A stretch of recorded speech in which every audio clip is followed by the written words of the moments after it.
Vihare Jaya Radha Madhava Kunja Vihari Gopi Jana Vallabha Girivanadham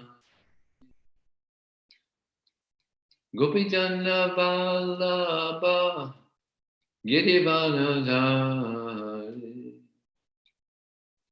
Yasodanandana Brajana Ranjana Yasodanandana Brajana Ranjana Jamuna Tira Vanachari Jamuna Tira Vanachari Jaya Radha Madhava Kunja Vihari Jaya Radha Madhava Kunja Vihari Gopijana Vallabha Girivanadhari Gopijana Vallabha Girivanadhari Brajana Ranjana Sodanandana Brajana Ranjana Yamuna Tira Vanachari Yamuna Tira Vanachari Hare Krishna Hare Krishna Krishna Krishna Hare Hare Hare Rama Hare Rama Rama Rama Hare Hare Hare Krishna Hare Krishna Krishna Krishna Hare Hare Hare Rama Hare Rama Rama Rama Hare Hare Hare Krishna Hare Krishna Krishna Krishna Hare Hare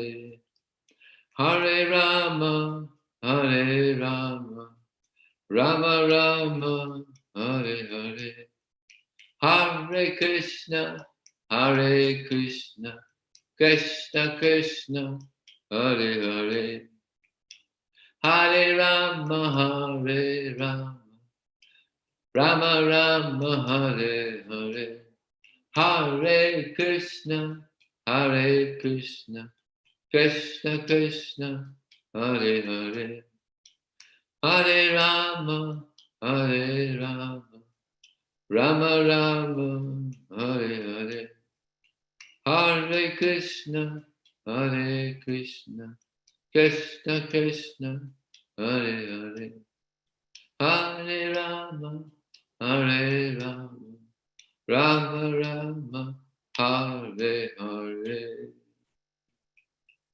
Go Premanandi Hari Hari Go. Okay.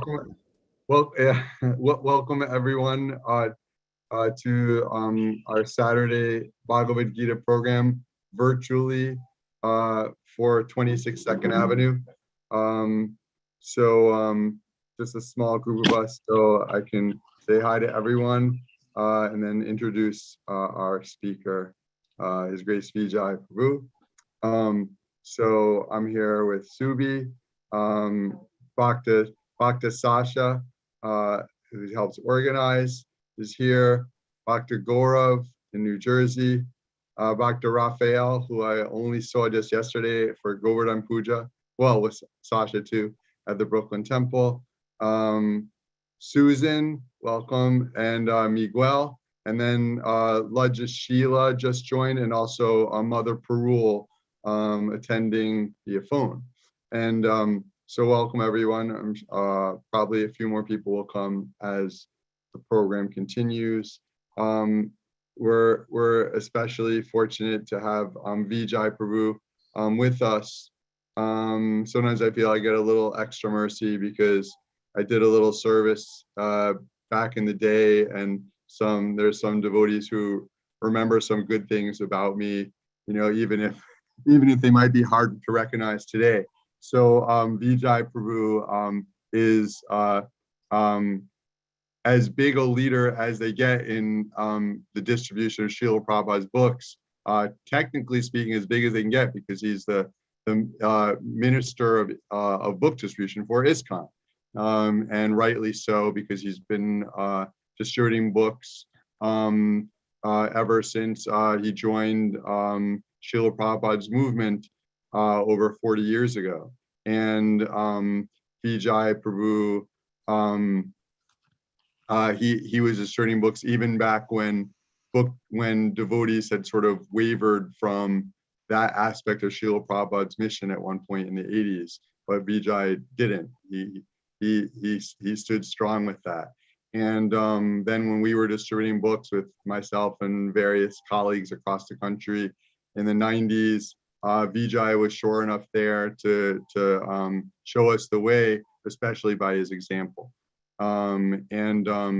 His great stories to tell about book distribution, great, amazing experiences about people accepting Krishna consciousness just because they met him and devotees distributing books, and all of a sudden the transcendental light turned on in their head because of the desire of the devotee. Vijay is hailing from Southern California in San Diego, and he looks bright and healthy, and I'm glad for that. And so as to the program, so we have our Bhagavad-gita class. We're going through the Gita verse by verse, so we're in the 3rd chapter now, and the class goes through 7 o'clock approximately, if per Vijay's discretion, and also per his discretion if he likes to take any questions and comments in the course of his speaking about the verse, or if he wants to wait until the end, he'll let us know. And then we'll wrap up at the end, usually with 2 or 3 minutes of the kirtan again of Hare Krishna chanting. So Vijay Prabhu, I'd like to hand it over to you. Okay.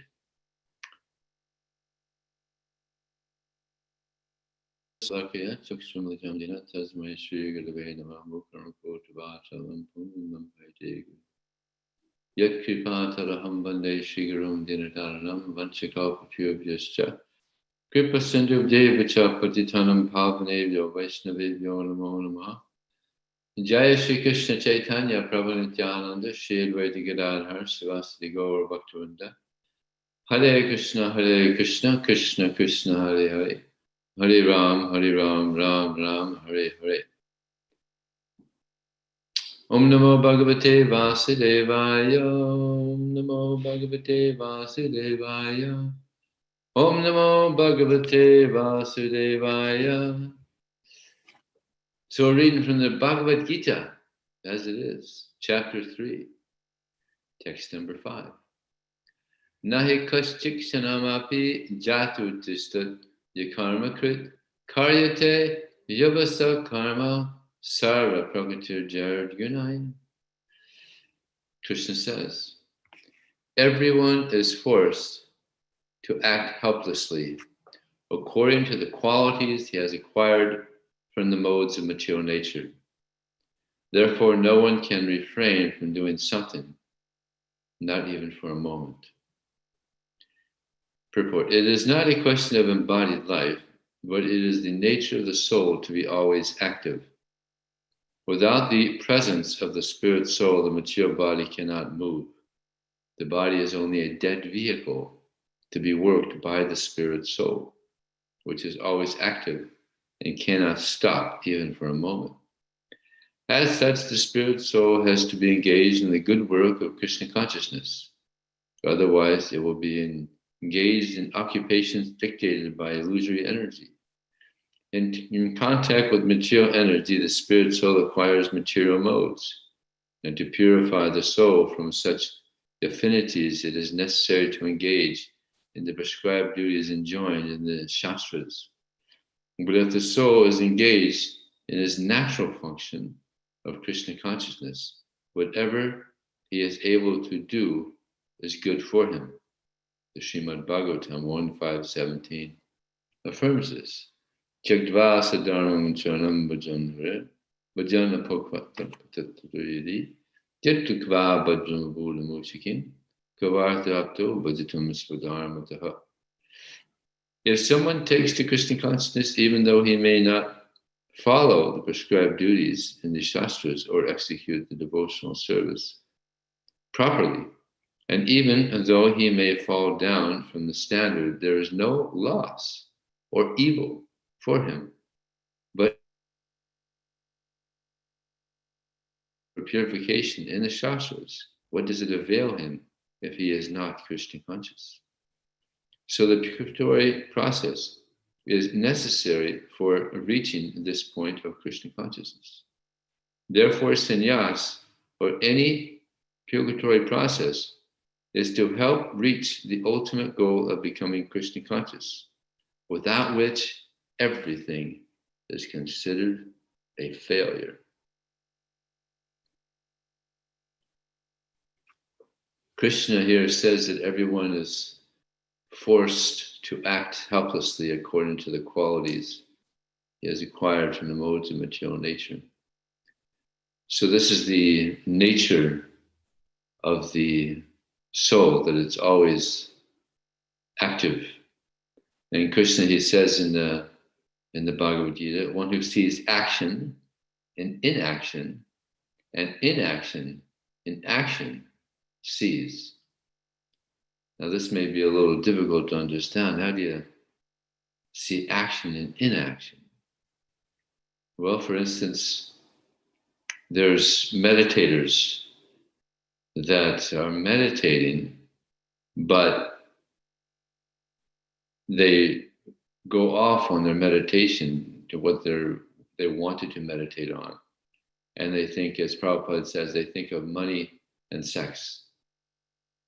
So it looks like they're not acting, they're sitting there, they're meditating, but within their mind, they're acting.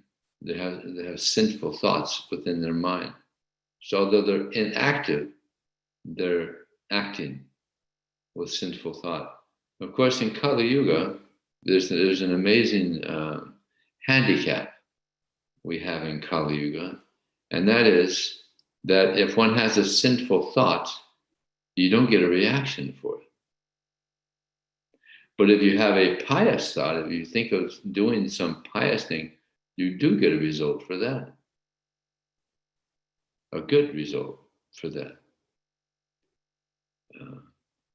Whereas in other ages, if someone had a sinful thought, you get a reaction. You get a negative reaction for that. So, I mean, if people got reactions for sinful thoughts in Kali Yuga, practically wouldn't be any population. They're so sinful in this age, in their actions and their thoughts, and all around. Whereas now that's someone whose action, inaction, in action, and just like when Prabhupada was doing his preaching in India before he came to America, he had taken sannyas and he was living in Vrindavan, and he was going to New Delhi regularly, getting his books printed. Now, some people thought, well, what kind of a sannyasi is this? He's living in Vrindavan, but he keeps on going back to New Delhi, and he's doing book printing. Now, it appears like just like an ordinary businessman. But no, Prabhupada was completely absorbed in serving Krishna. And similarly, when he came to America, he was doing so much. He said, our only business is book distribution. And he inspired devotees to distribute books. And he was traveling so much, he was doing so much, so he was acting so much, but it was inaction. Because whatever he did for Krishna. So that's inaction in action. There's no reaction to whatever he did. It was just pure activity. Whereas someone may be sitting, so-called meditating, but he's in his mind is thinking of sinful thoughts. Now there's no reaction for that. But the problem is, if one thinks of sinful thoughts, then eventually it becomes action. So that's the, just like Krishna says, while contemplating the objects of the senses, one develops attachment for them. From such attachment, lust develops. From lust, anger. From anger, delusion. From delusion, bewilderment, memory. When the memory is bewildered, intelligence is lost. And when the intelligence is lost, one falls down again into the material pool. So it begins with contemplating. So therefore, we have to learn the art of, as Krishna says, yato yato nischalati, from wherever the mind wanders to its flickering and unsteady nature, one must bring it back under the control of the self. So the mind is very flickering. So we have to learn the art of bringing it back to Krishna. And this is for our own good, and of course is very pleasing to Krishna. So we have to act, and we all have different natures. Therefore, that saying is that water seeks its own. It's like Srila Prabhupada, he gave many people sannyas. They considered it to be an emergency, just like when there's a war, sometimes privates are given the position of captain or lieutenant because it's an emergency. So Prabhupada was giving, I think there was even one boy he gave sannyas, he was 19. And I think Jayapataka Swami, he was 20 or 21 or something like that. He survived, he made it all the way through, but many didn't make it. So it wasn't their nature to be renounced. And there was one instance where there was a big leader in our society, GBC member, sannyasi, and major leader in our society. He had some difficulty. So at that time, Prabhupada was writing about the story of Gajendra, the elephant, who had been caught by a crocodile. And in a purport, Prabhupada says that the crocodile was in his element, the water. The elephant, it wasn't, so he couldn't fight. So one may not be in their element, but that doesn't mean that one should give up the fight against Maya. So whatever situation we're in, whatever quality we have, whatever nature we have, we should utilize that in the service of Krishna and try to please Krishna. Not everyone has a renounced mentality or goal. Of course, that should be. We should have that renunciation mood. Understand that everything belongs to Krishna. Everything should be utilized in the service of Krishna. So this purport is filled with Prabhupada. He's such a wise personality. Just this purport is just filled with great realizations of Prabhupada. The first sentence he says, "It is not a question of embodied life, but it is the nature of the soul to be always active. Without the presence of the spirit soul, the material body cannot move." Now, with all the advancement we have now in science, quite a bit, they've come quite a ways in the science, but to this day, they cannot say what is consciousness. There's some speculation, but there's nothing that's agreed upon. They don't know what consciousness is. But Krishna explains what is consciousness. It's the soul.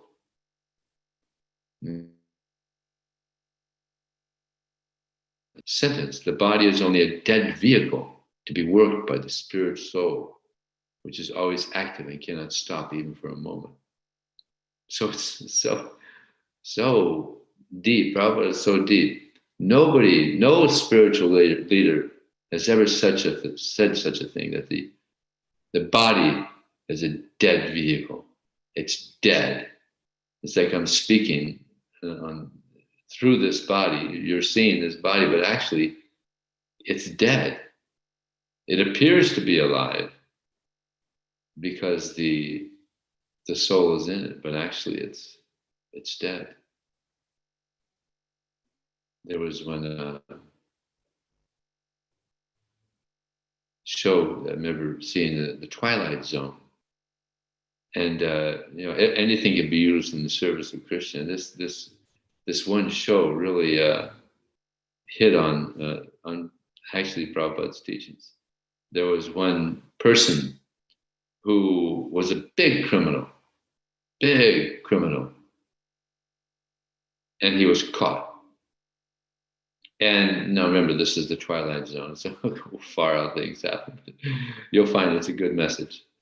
So this person was such a big criminal, they decided to give him the most severe punishment.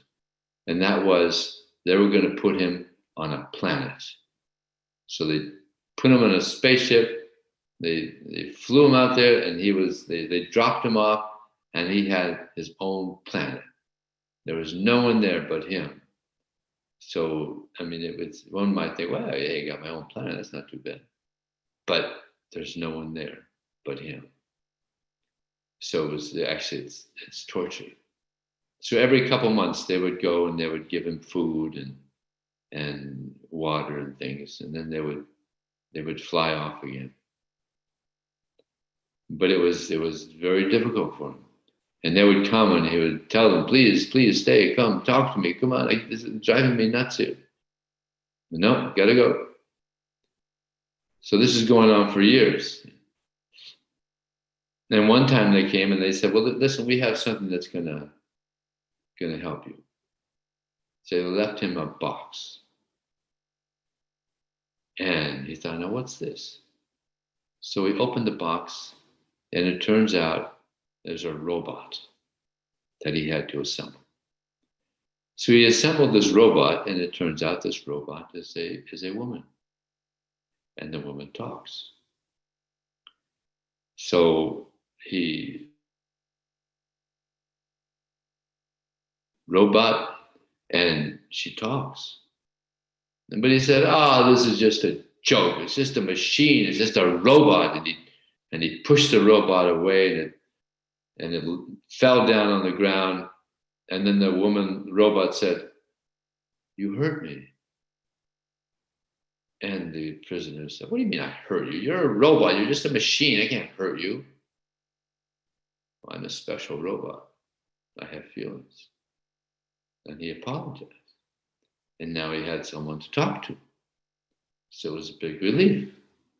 He could talk to someone, although it's a robot, he could talk to someone. So he's going on and he's having conversations with someone.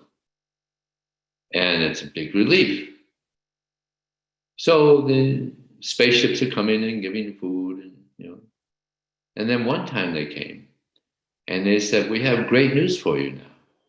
Your sentence has been reduced. We're going to take you back to America. And he was just overjoyed with happiness. Going back to America. Oh, he was so happy. And he told the robot, I'm going to go back to America. I'll take you with me. I'll show you America. And one of the men there thought, I thought that might happen. In other words, that he's going to start thinking that the robot is real. So he took out a gun to shoot the robot. And the prisoner said, no, don't shoot. That's my friend. That's my friend.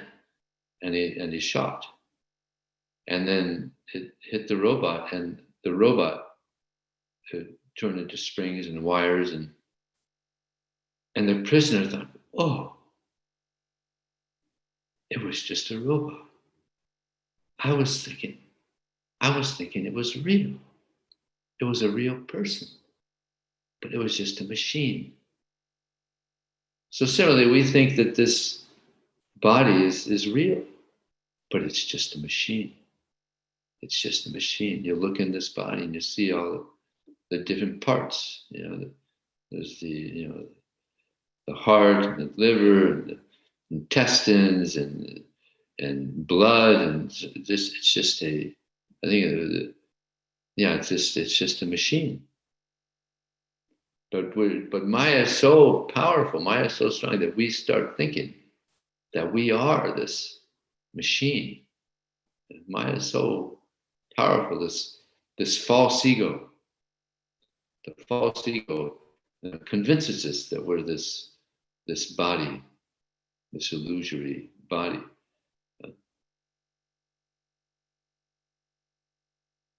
We're part of Krishna.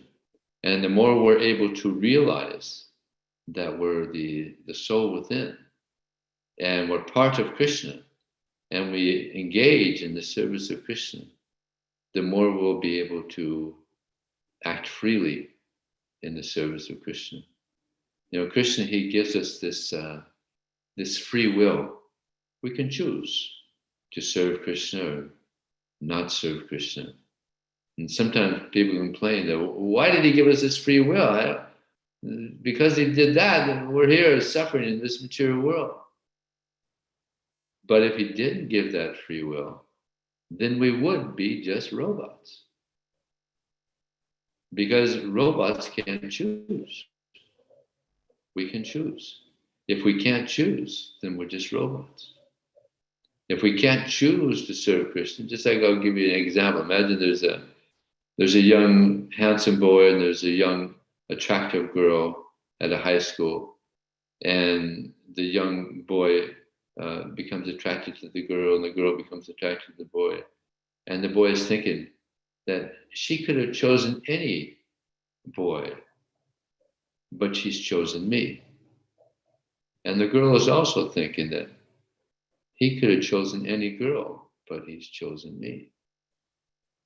So that they chose to be attracted to each other, to have a relationship.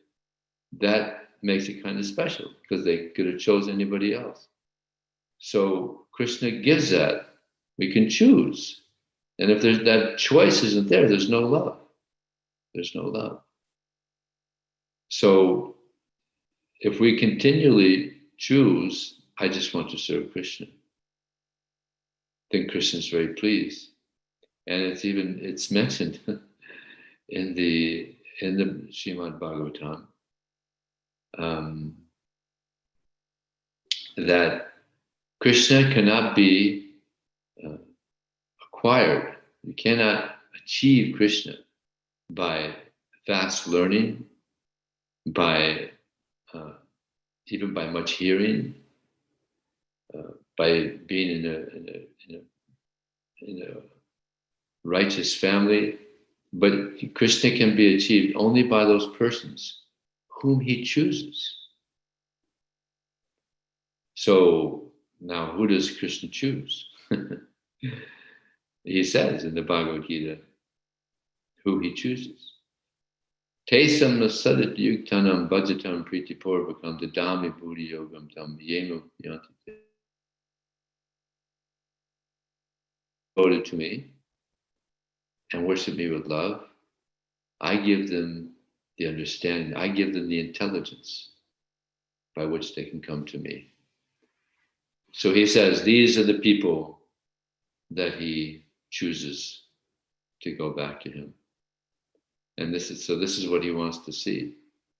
We can choose to serve him or to continue serving Maya. It's like Prabhupada said that Maya and Krishna side by side, we can choose. But if we choose to serve Krishna, then eventually we receive the loving embrace of Krishna. But if we choose to serve Maya, then we continue getting the kicks of the illusory energy. So it's our choice. Of course, as Krishna says, that the mind can be our friend or our enemy. It's the just like we have our five senses, and it said that the mind is considered to be the sixth sense, which is like the master of the other senses. So this process is about training the mind so that it's thinking of Krishna and is thus our friend. That mind that is thinking of Krishna, always engaged in devotional, that's our friend. But when the mind is engaged in sense-gata, thinking of sense-gata engagement, then it becomes the enemy. We choose to do the wrong thing. Just like there's millions of alcoholics and millions of people addicted to drugs. So they had a choice to take these things or not take these things. And they chose to take these things that are disturbing to their life, makes them addicted and ruins their life. Many people's lives have been ruined by these things. So they thought it was okay to take these things, but turns out it wasn't. So they become so addicted to these things that they lose their ability to choose the right thing. They become servants of these things, drugs and alcohol, and they can't give it up. So what we want is we want to become addicted to Krishna. Just like that amazing that Srila Prabhupada had with the Beatles. The Beatles had some information of the Bhagavad-gita, and they were kind of arguing with Prabhupada that what makes your Bhagavad-gita so special? There's so many Bhagavad-gitas, and so many of them give commentaries on it. So what is it that makes your Bhagavad-gita special? So Shyama Sundar was there, and he's also quite bright. So he said to them, you should have to see who was most addicted to Krishna. And that was Prabhupada. Prabhupada was completely addicted to Krishna. He just lived his life for Krishna. But so many of these other swamis, that eventually they found that they were having some relations with their secretaries, or I don't know if any actually survived the West. But Prabhupada, although women did approach Prabhupada, there was one Prabhupada disciple told me that there was a girl that wanted to marry Prabhupada. And she was an attractive lady, so Prabhupada sent her to New Vrindavan, to Lasti. So Prabhupada had opportunity. When he was in New York City, the swamis would have some girl there with him, and they even tried to set something up with Prabhupada. Prabhupada's a pure devotee, not interested. Been there, done it. He had his wife, he had children. He just wanted to serve Krishna. He just wanted to serve his guru. So Prabhupada, he was such an exemplary devotee, and therefore this movement is still thriving around the world. Abhinivena Prabhu was mentioning how my service is book distribution, and people, they're coming to this movement still. Not as much as they were when Prabhupada was there. Prabhupada had this abundance of compassion and love for Krishna and love for everyone, that when Prabhupada was here, people were joining right, left, and center. They called the Hare Krishna explosion. People were joining so much, it's unbelievable. Hare Krishna is everywhere because of Prabhupada's presence. But here, still, it's happening. I'll give you a couple of examples recently here in San Diego. I was distributing books in Balboa Park. Prabhupada blessed, and he spoke there. So I was distributing at a table, and 3 girls came by my table and stopped. They were all crying. So I said, "Why are you all crying?" And they said, "Well, there's a violin player about 30 feet from here, and he's good. And he got us all crying." He's so good. Well, then I showed them the Bhagavad-gita. Prabhupada said that the pictures in my books, these are the real preachers. He told the artists that you're doing the real preaching because people are attracted to art. So I like to show the art. So I showed the art of the Bhagavad Gita to these ladies. And one of them said, that violinist, he was good. But this, what you just showed us, this is the cherry on the cake. Cherry on top of the cake. So they all took Bhagavad Gitas, and one of them gave $50, covering the printing. 2 of them lived in Los Angeles, 1 lived in San Diego. So I gave the one in San Diego our invitation card. We have this program every Thursday here where we preach to newcomers, Krishna house, kind of like your Krishna Bhakti house there. So they were all very nice, took a Bhagavad Gita. Now this one from San Diego, she came to the temple 2 days later when myself and another devotee were in the lobby speaking to each other. She came to the temple and she pointed at me, she said, "You gave a Bhagavad Gita to me 2 days ago, and I'm just fascinated." She was just amazed. She just loved it. And she's pouring out her heart for 10 minutes, just expressing how appreciative she is of the Bhagavad Gita and all the things she's going through. And so I told her that, Srimad Bhagavatam class is going to start here right now. So you can go and listen to class. So she said she would love to. So she went and she listened to class, loved the class. And then she stayed there for the whole day at the temple. Devotees gave her beads and taught her the Hare Krishna mantra, and she started chanting and just loved her whole experience here at the temple. So I was thinking, this person is a devotee. So like when I joined the temple in Miami, when I first went, I never left. Krishna's mercy, I still haven't. Well, I left that temple, came to this temple. So I was thinking, this lady is like this. And so I thought, well, maybe I should, but here in the San Diego temple, women can't live here because it's too small. And so I was thinking, well, where can she go? And a devotee suggested maybe Gainesville. But I thought I should find out more about her before I send her to another temple.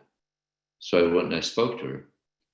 And it turns out that she's a chemical engineer, a concert pianist. She's a professional piano player. She had managed companies before. So a very qualified lady. But she had just gone through some difficulty with a fiance. So she was a little distraught. So sometimes those distressful periods help in one's journey to Krishna.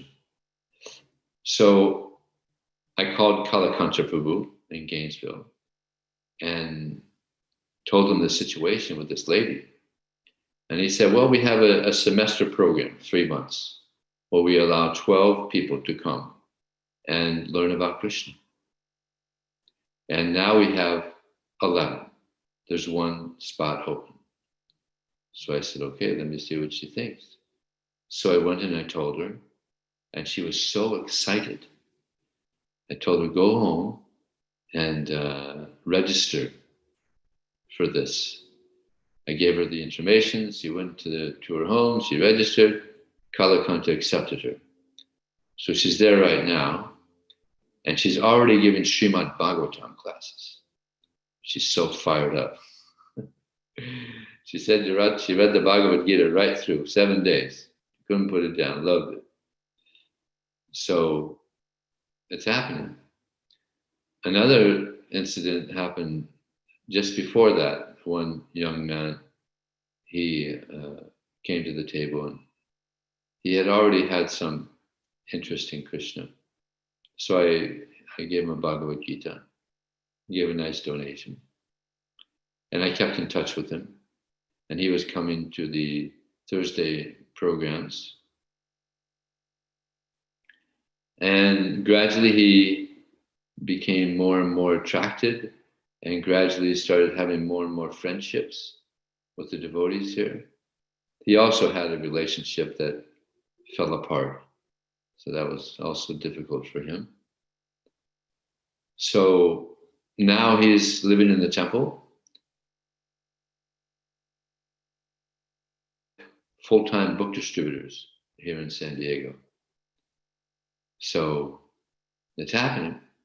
It's happening. People are joining still by the mercy of Srila Prabhupada. So we just have to keep the mercy going out and people will be attracted. So continuing with this purport. As such, the spirit soul has to be engaged in the good work of Krishna consciousness. Otherwise, it will be engaged in occupations dictated by illusory energy. So the good work of Krishna consciousness, everything that we're doing for Krishna, this is all good work. And therefore Krishna says, Brahmarpanam Brahmahavir Brahmagna Brahmanam Brahmayavatena Gantavya Brahma Karma Samadhi. That one is sure to attain the spiritual world, who's because all his activities are connected to Krishna. In other words, everything he accepts is in relation to Krishna, and everything he distributes, everything he gives, is in relationship to Krishna. So, yeah, everything we accept. It's like we don't eat anything that's not been offered to Krishna. Like Krishna, he played a really good joke on me. Before I joined this movement, I was a little cynical about religion. Grew up a Christian, but I eventually just wasn't impressed and even became a little cynical. So if someone offered something to me like a Pepsi or a candy bar or something, I'd say, no, it's against my religion. Yeah, that's like a joke. Yeah. No, it's against my religion. So now I've joined this society where it's against my religion to eat a candy bar from the store or Pepsi because it hasn't been offered to Krishna. So Krishna played a good one on it. So many things in the store, in these big supermarkets. We don't touch any of these things. Many of the things we used to eat, but no, it's not offerable. We don't eat it. Like when I went to a family gathering many years ago, Christmas. It was Christmas. I'd go and visit my family, and my brother offered something called a fig Newton to me. And I said, no, that's okay. He said, now I know something's real wrong. Because he knew I love fig Newtons. But so we only accept things in relation to Krishna. We read things that are in relation to Krishna. There's millions and millions of books out there. We read books in relation to Krishna. Otherwise, we just become bound. These people that are writing so many books, they don't have our best interest at heart. They're just writing books, just speculating and writing to make money or, doing this. There's no good intention there. But with Prabhupada's books, it's all good intention.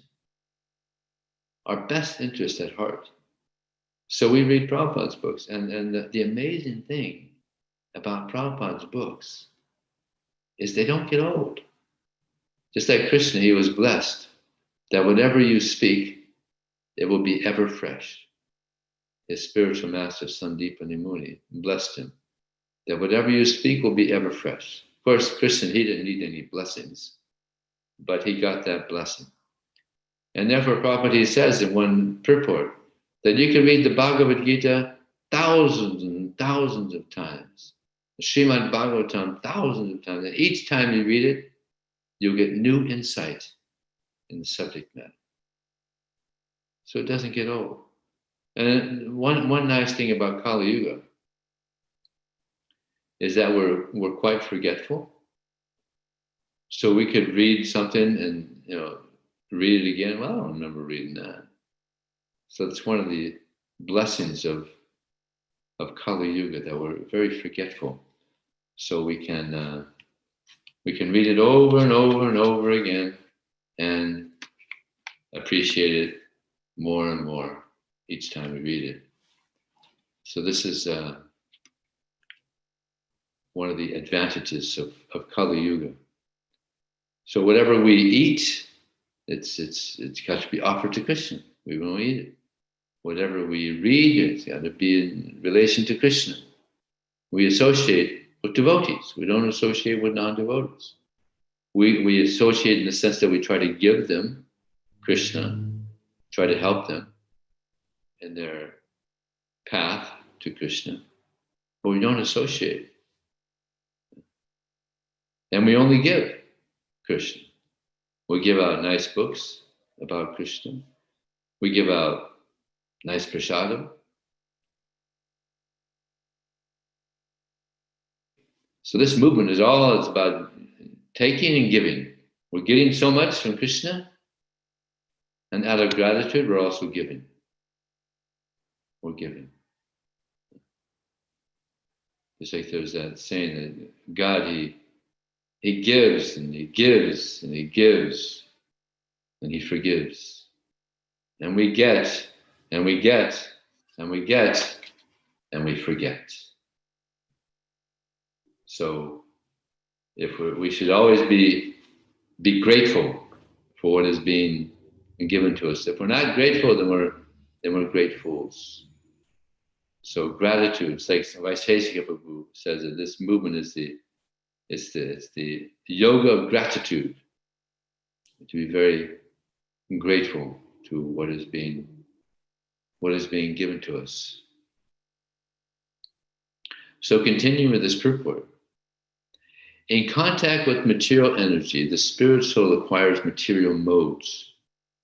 And to purify the soul from such affinities, it is necessary to engage in the prescribed duties enjoined in the Shastras.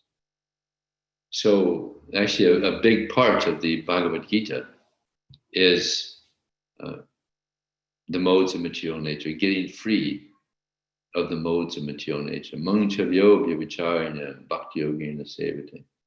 Sagunam samachichaitam brahmavigraya kalpate.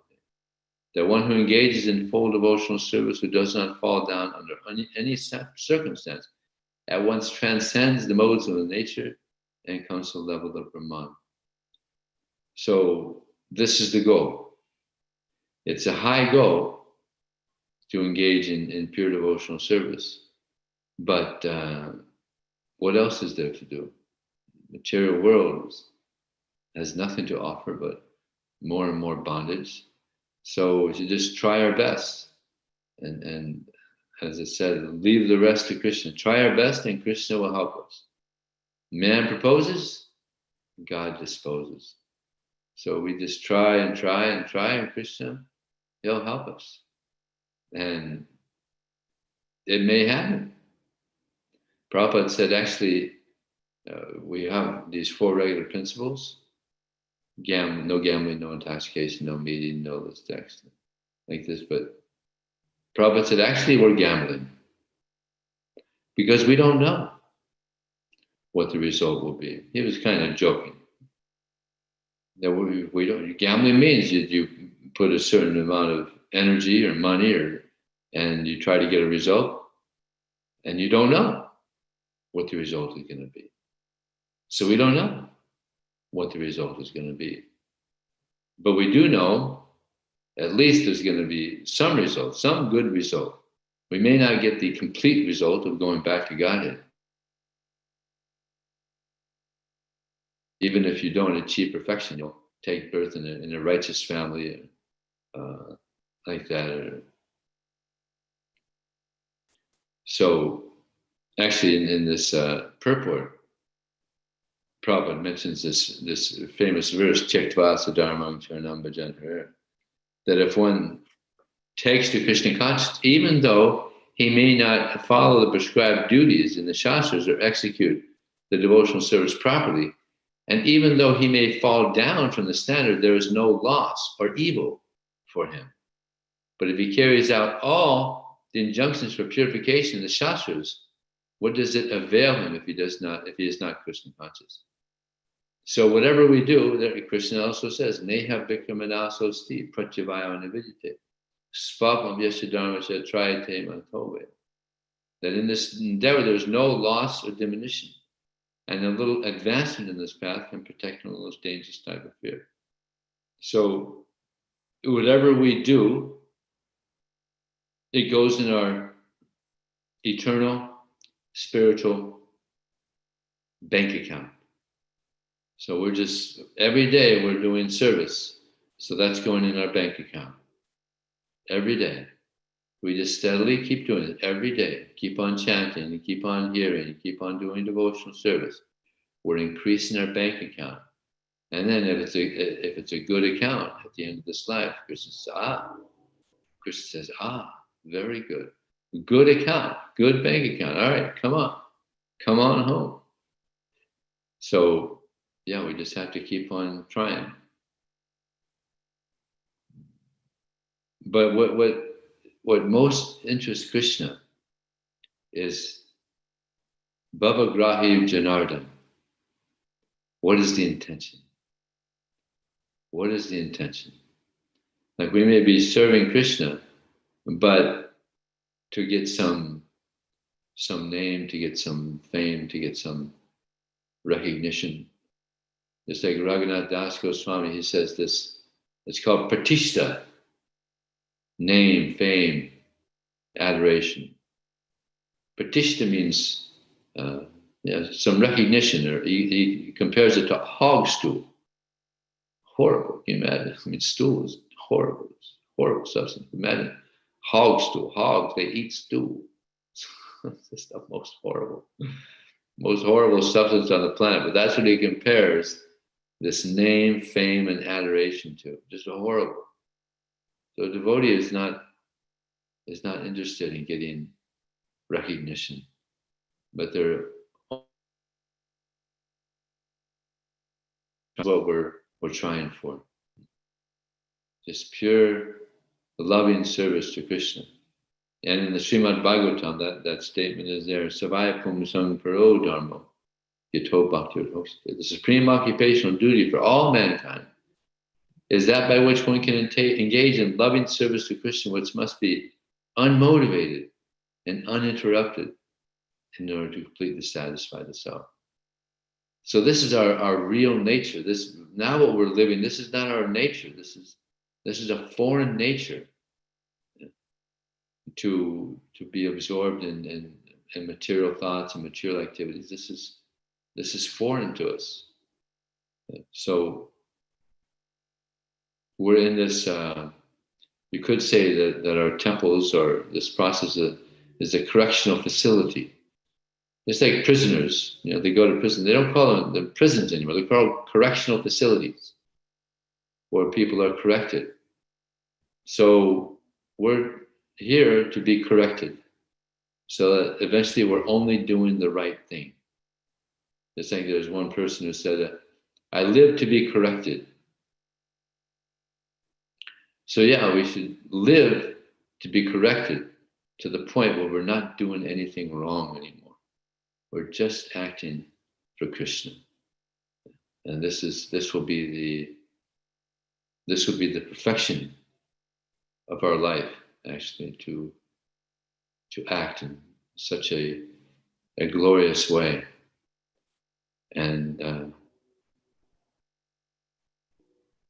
actually, the last couple sentences here are quite interesting also to end this purport here. So the purificatory process is necessary for reaching his point of Krishna consciousness. Therefore, sannyas or any purificatory process is to help reach the ultimate goal of becoming Krishna conscious, without which everything is considered a failure. Just like when I'm on book distribution, it's quite often the response when I try to give them a book, no, I'm good. It's like the mantra that comes back to me when I try to give them a book. No, I'm good. So I respond to them, but you can be better. And sometimes they just crack up. Yeah, good point. You're right. And sometimes they even come back to the table. All right, what do you got? Tell me what you got here. And they take a book. So this is the illusion. They think they're good. I'm good.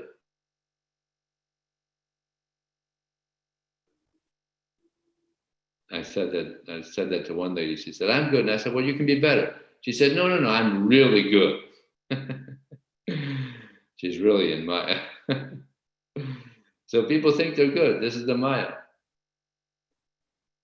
What's interesting is the ones that are really good, the pure devotees, like the Uttama Adhikari, he thinks everybody else is good, but I'm not good.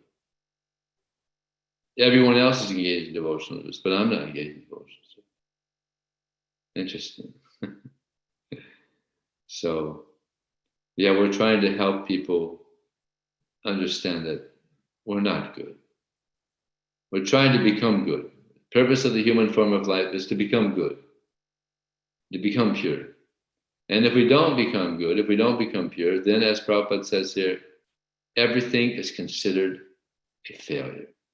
Even somebody becomes a big millionaire or billionaire or CEO or whatever, failure if we don't become Krishna conscious. So this is Krishna's message. This is Prabhupada's message. By the way, tomorrow is the disappearance day of Srila Prabhupada. And Bhaktivinoda Thakur, he says, he reasons ill who say that Vaishnavas die while still living in sound. The Vaishnavas die to live, and living spread the holy name around. So although tomorrow is Prabhupada's disappearance day, it's known throughout the world he's still alive. He's still alive in the hearts of so many devotees. And he's still making devotees. It's like Prabhupada, he made me a devotee. I got the Bhagavad-gita in a library, and that changed my life. That made me a monk.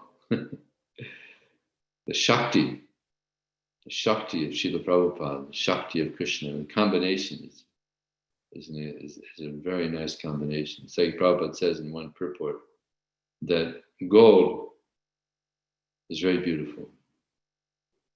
A diamond is very beautiful. If you put a diamond in a gold ring, they complement each other. Very beautiful. So Krishna, he's compared to a diamond. And the pure devotee is compared to gold. So when we distribute books, we're not distributing paper and ink. We're distributing gold and diamonds. Priceless jewels. So, on that note, is there any question or comment by the audience?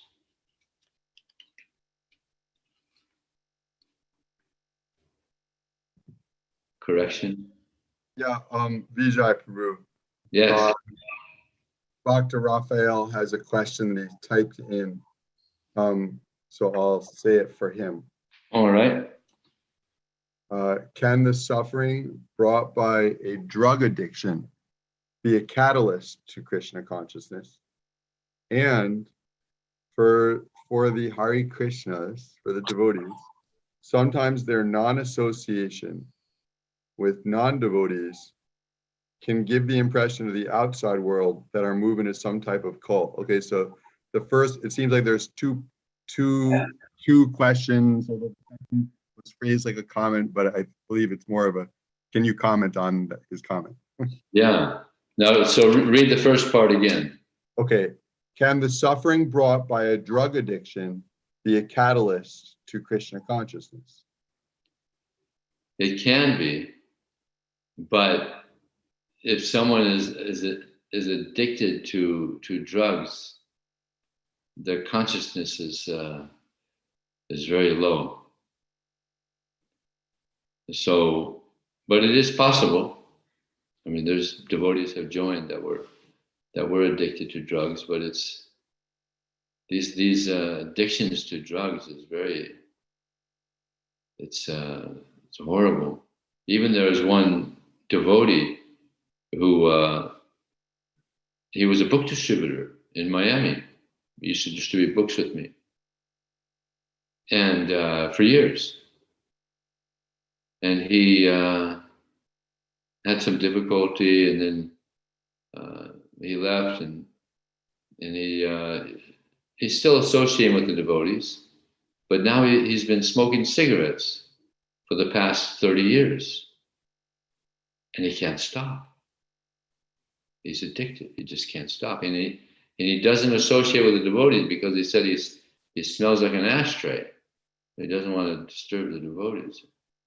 I mean, I'm still in touch with him. He's a nice devotee. Still, accepts Krishna as God and loves the devotees and Prabhupada, but he just somehow got addicted to this, and he can't pull away. And that's a minor drug. It's kind of like a drug. It's nicotine. But this drug addiction.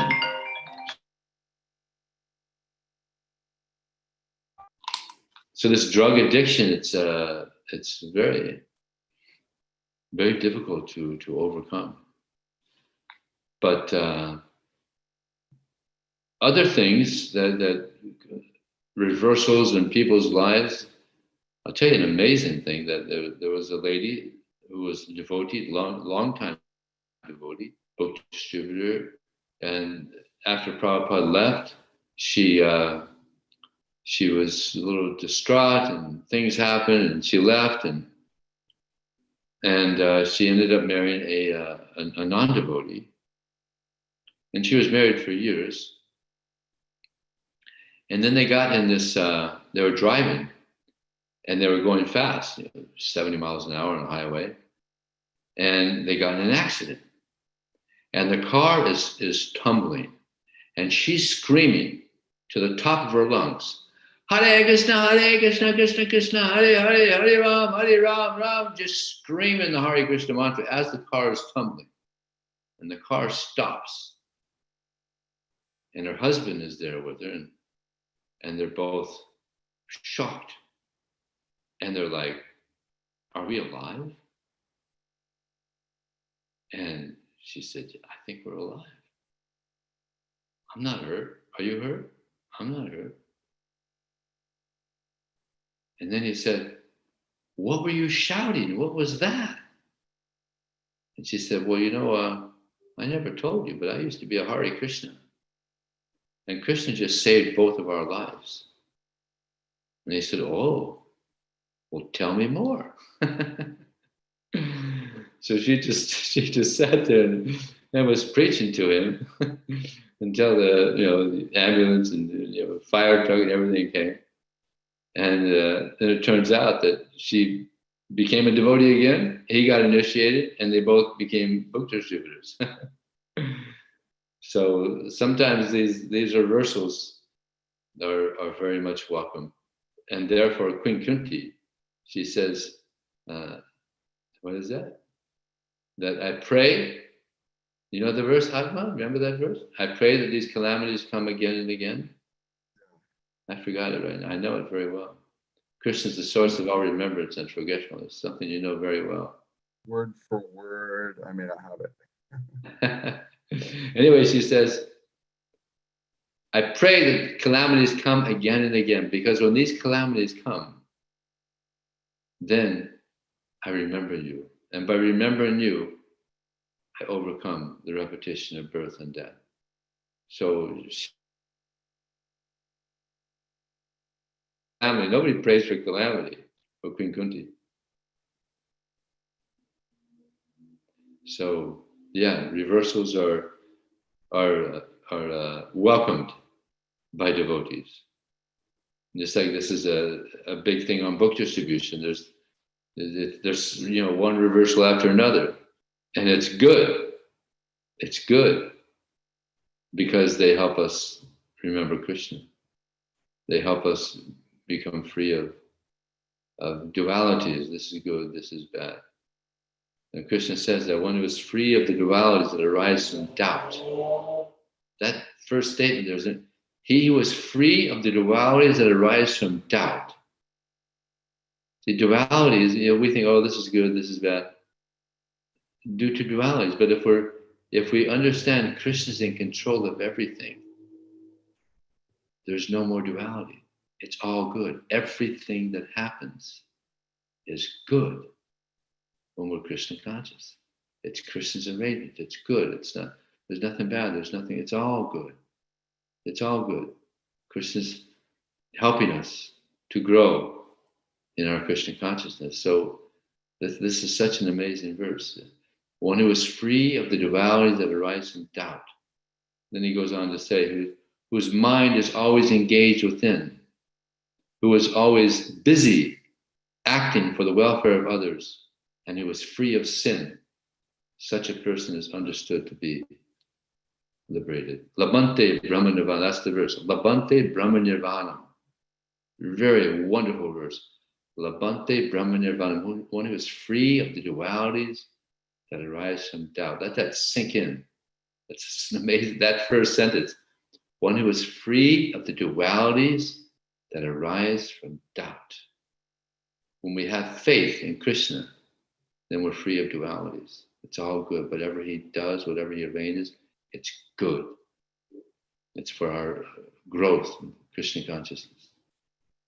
You might want to learn that verse for those of you. Labante, Bhagavad-gita. Starts out Labante, one of my favorite verses in the Bhagavad-gita. So reversals are welcome. Which number is that belong to? I don't have my Bhagavad-gita right here in front of me, but you just look in the index. It starts Labante, L. Labante, L-A-B. Labante Brahma Nirvana. There's not many verses. I don't think there's any other verse that starts like that. So what was the next part of that question?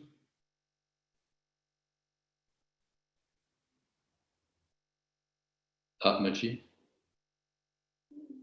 Sorry. The next part of the was. Are you with us, Atma? Yeah, can you hear me now, Prabhu? Yeah, I hear you. I'm not muted. I hear you. Okay, good. So the next part is phrased as a comment, but I believe Raphael's intention is for you to comment on his comment.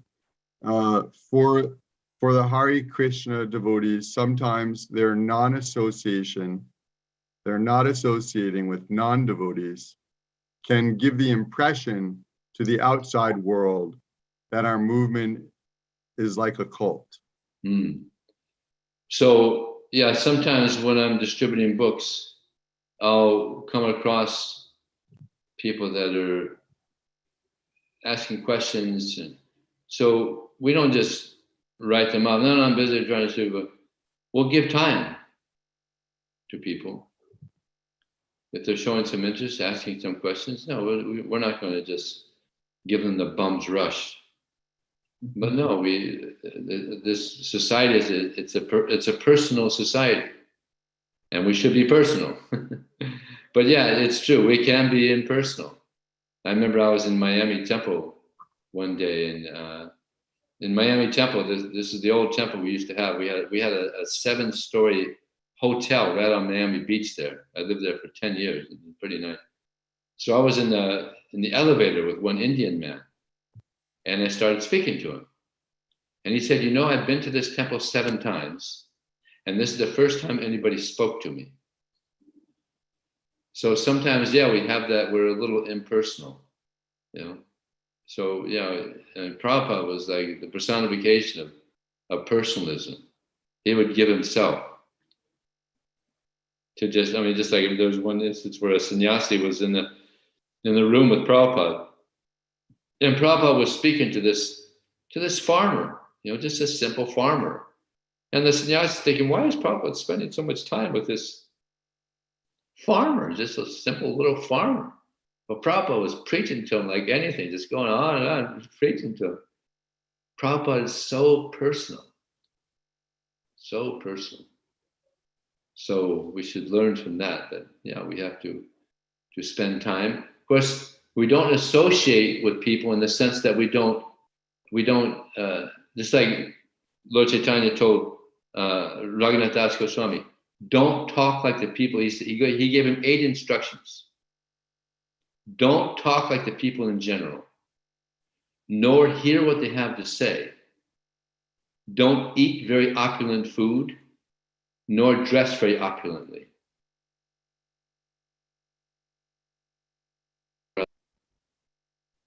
Offer respects to everyone. Don't desire respects from others. Always chant the holy name of Krishna, and within your mind, worship Sri Radha and Krishna in Vrindavan. So those are the 8 instructions that Lord Chaitanya gave to Raghunath Das Goswami. The first one is, don't talk like the people in general.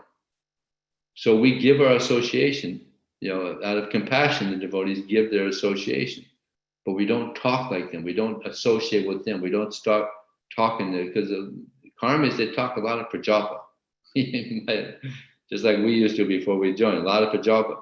So devotees don't do that. We give our association. We'll speak to them. We'll give our time.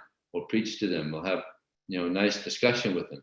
But we don't associate with them in the sense that we don't go down to their level and just talk prajapa, useless subject matters. Is that okay?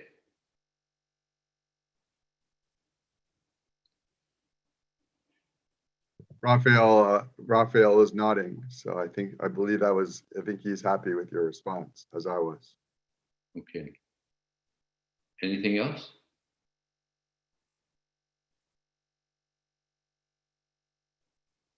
If someone has a question or a comment, you could unmute yourself at this moment to articulate it to Vijay Prabhu. There's a good chance.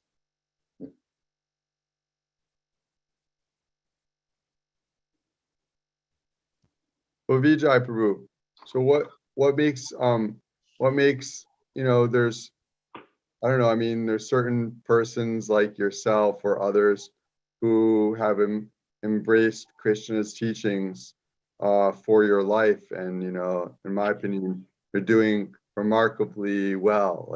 So what makes you, how is it that's happened to you? And then there's other people who are spirit souls just like you and me, but they're not interested in Krishna consciousness.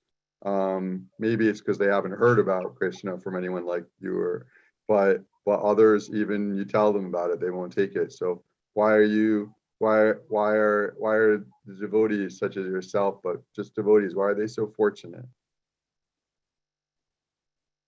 Causeless mercy of Lord Chaitanya that I've made any little advancement.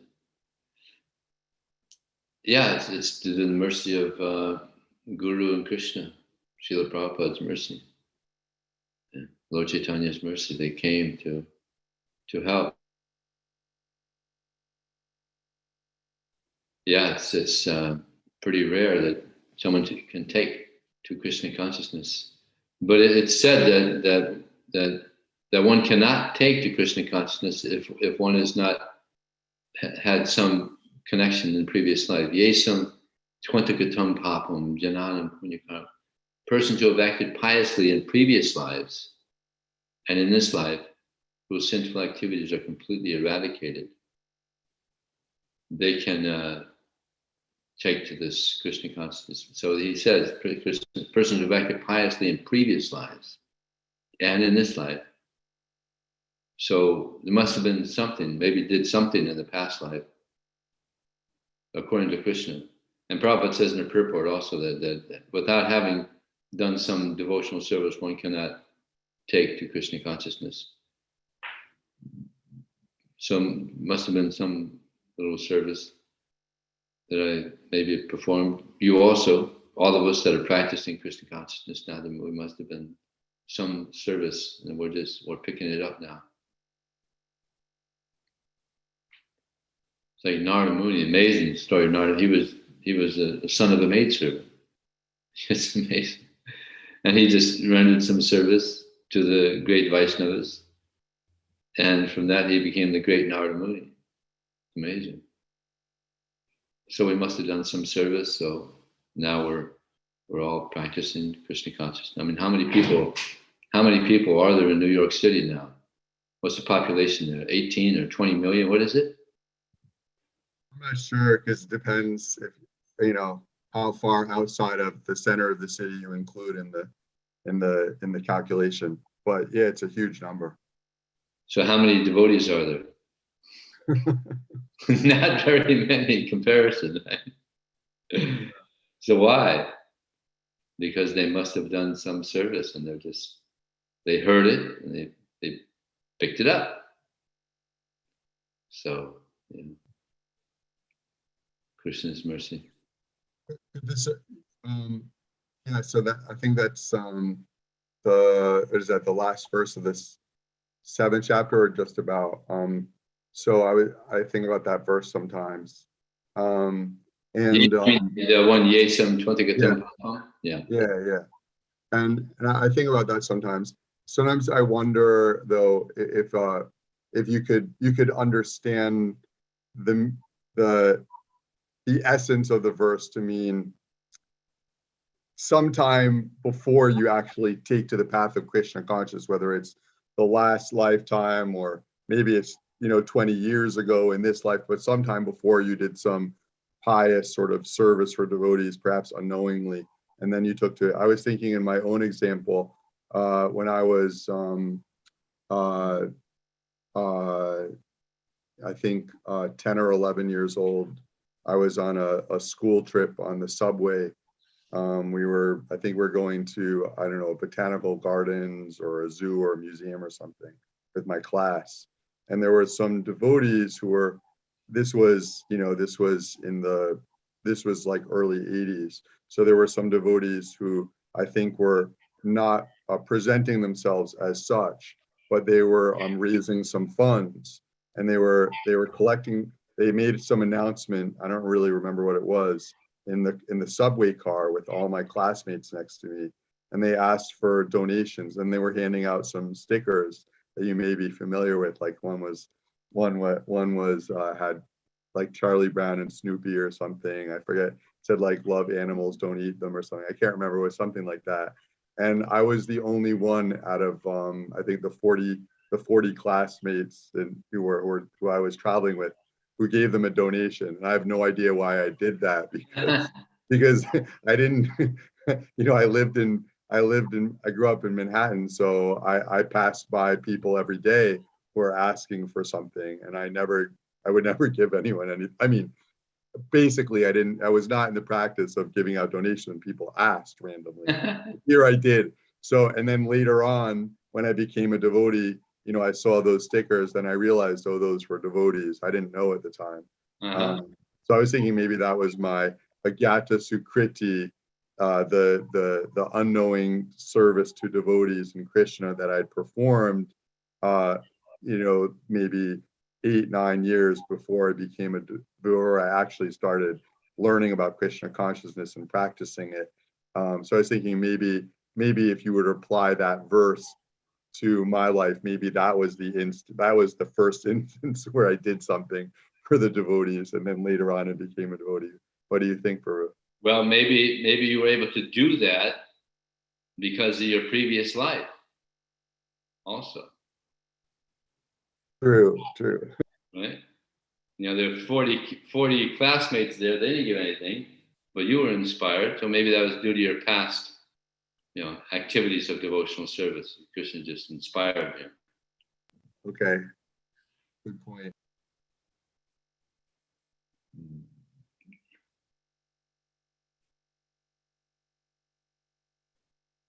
Okay. I was thinking maybe just, I have to hear. Maybe just read a page because tomorrow is Prabhupada's disappearance day. Your sound froze just for half a second. You said you're reading from, say again, please, what you're reading from. From the Srila Prabhupada Lilamrita. Okay, thank you. Can you hear me? Yeah, just fine. It was just for an instant it froze. Oh yeah. So how about one page of Prabhupada Lilamrita? Super. Okay, so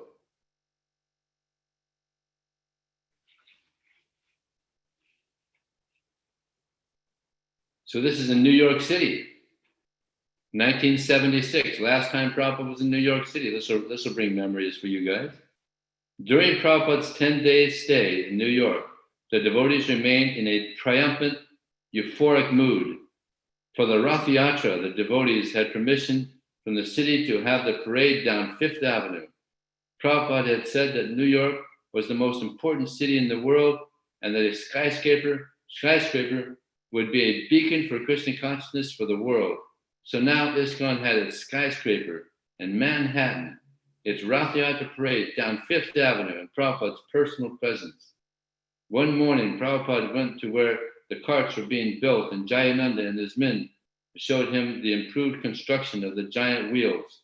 By the way, Jayananda at that time, he had cancer and it was bad, but he wouldn't say a word about it.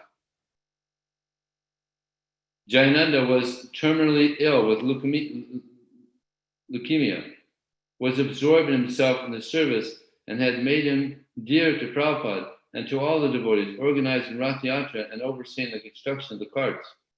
Prabhupada would ride to Central Park to take his morning walks.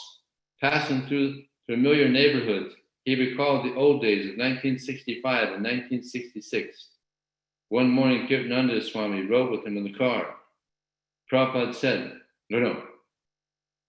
Kirtananda said, my best memories are those early days, all right, because he joined them, especially the morning classes, Srila Prabhupada, when you'd be sitting behind the desk.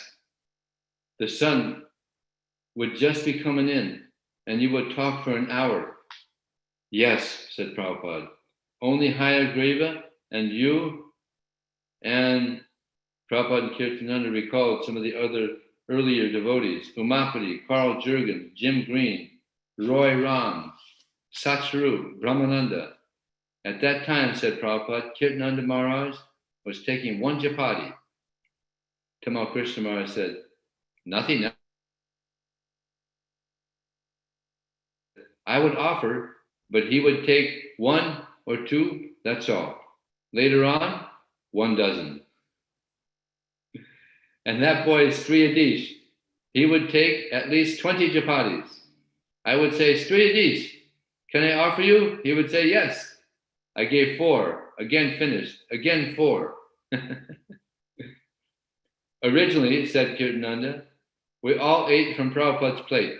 There was one plate of prasadam and Prabhupada would just give a little for everybody and everybody would be satisfied. Prabhupada said, I used to keep some prasadam. Anyone would come, I would give. After class, Kirtananda recalled, you always distributed some prasadam. After kirtan in class. Yes, said Prabhupada. I was clapping my hands. In the meeting, I used to collect not less than $6, not more than $20, 3 times a week. Although Srila Prabhupada's triumph was that the early days of struggle were over, when he recalled them, he was immersed in a very special, sweet remembrance. He used to call those the happy days. He changed from one mood to another and sometimes mixed them, the days of his helpless, utter dependence on Krishna when no one else was present, and his present satisfaction surrounded by hundreds of faithful disciples. While remembering the old days, he was now realizing his original goals for ISKCON, New York, the beacon light for our worldwide propaganda. Srila Prabhupada ki jai. Right. Okay, Prabhu, I gotta run. Okay. If everyone would like to join me expressing appreciation for the special devotee, His Grace Vijaya Prabhu, now is a great time. His Grace Vijaya, and you can unmute yourself if you like to. His Grace Vijaya Prabhu ki jai. Haribol. Jai. Haribol. Hare Krishna. Hare Krishna, Hare Hare Krishna. Krishna.